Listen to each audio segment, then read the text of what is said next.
Good morning, boys and girls. Today we are going to read Chapter 11 of Flora and Ulysses. Chapter 11 is called The Gigantic Vat of Incandesto. A vat is just like a bucket or like a thing that it's in, but it's big.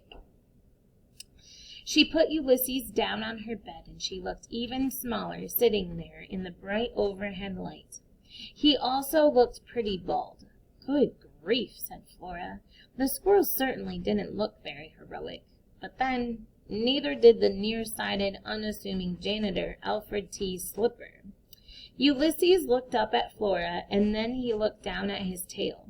He seemed relieved to see it. He lowered his nose and sniffed along the length of it. I'm hoping that you can understand me, said Flora. The squirrel raised his head. He stared at her. Wow, said Flora. Great, okay, I can't understand you, and that's a small problem, but we'll figure it out. We'll figure out a way to communicate, okay? Nod at me if you understand what I'm saying, like this. Flora nodded, and Ulysses nodded back. Flora's heart leapt up high in her chest. I'm going to try to explain what happened to you, okay? Ulysses nodded his head very fast. And again, Flora's heart leapt up high inside of her in a hopeful and extremely uncynical kind of way. She closed her eyes. Don't hope, she told her heart. Do not hope. Instead, observe. Do not hope. Instead, observe. That was a piece of advice that appeared often in Terrible Things Can Happen to You. According to Terrible Things, hope sometimes got in the way of action. For instance, if you're looking for an elderly Aunt Edith choking on a piece of steak at an all-you-can-eat buffet and you told yourself, man, I sure hope she's not choking, you would have wasted several valuable life-saving Heimlich maneuvering performing seconds. Do not hope, instead observe, were words that Flora, as a cynic, had found useful in extreme. She repeated them to herself a lot. Okay, said Flora. She opened her eyes. She looked at the squirrel. What happened is that you got vacuumed. And because you got vacuumed, you might, have powers.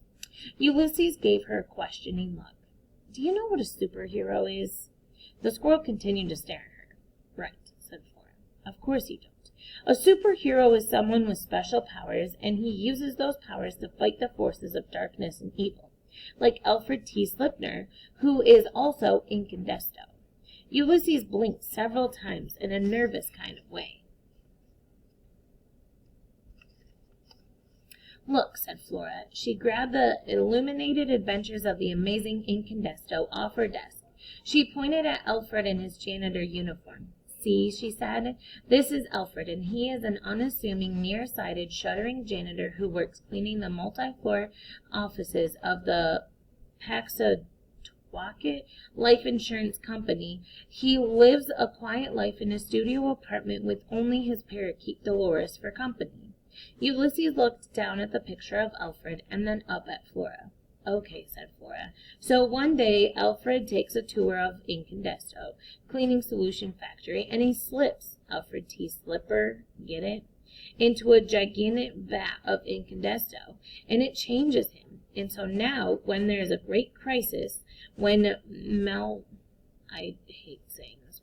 malfeasance is apparent, Alfred turns himself into... Flora flipped through the pages of the comic and stopped the panel and showed the glowing, powerful Incandesto. Incandesto, she said. See? Alfred T. Slipper becomes a righteous pillar of light, so painfully bright that the most heinous villain trembles before him and confesses. Flora realizes that she was shouting the tiniest bit. She looked down at Ulysses. His eyes were enormous in his small face. Flora tried to sound calm, reasonable. She lowered her voice. As Incandesto, she said, Alfred sheds light into the darkest corners of the universe. He can fly. Also, he visits the elderly, and that's what a superhero is. And I think you might be one too. At least, I think you have superpowers. So far, all we know about you is that you're really strong. Ulysses nodded. He puffed out his chest. Flora, her mother shouted, get down here. Dinner is ready. But what else can you do? Said Flora to the squirrel. And if you truly are a superhero, how will you fight evil? Ulysses furrowed his brow. Flora bent down. She put her face close to his. Think about it, she said. Imagine what we might be able to do. Florabelle, her mother shouted. I can hear you up there talking to yourself. You shouldn't talk to yourself. People will hear you and think that you're strange. I'm not talking to myself, Flora shouted. Well then, with whom are you speaking? A squirrel. There was a long silence from down below, and then her mother shouted, That's not funny. Florabelle, get down here right now. That is the end of chapter 11, but I forgot to show you the picture. All right. I'm going to pause there because you have 2 pages to do today. Next week, I'm going to pick you have the pages for the chapters already, but I'm going to not have you do the pages for every single chapter. But I do want you to do this. So, who's the main character of the comic? He's also known as what? What's his job? What's his personality? What turn of events led to his new powers? And then you're going to draw a picture of the turn of events and the character. You're going to make the comic pictures for that. And then do not hope, but instead observe. Flora follows this advice from Terrible Things. She feels hope sometimes gets in the way of action. Do you agree? Yes or no? And then tell me why. And if you were a superhero, predict what superpowers you think that Ulysses is going to have. So, do you agree? You don't have to do this one.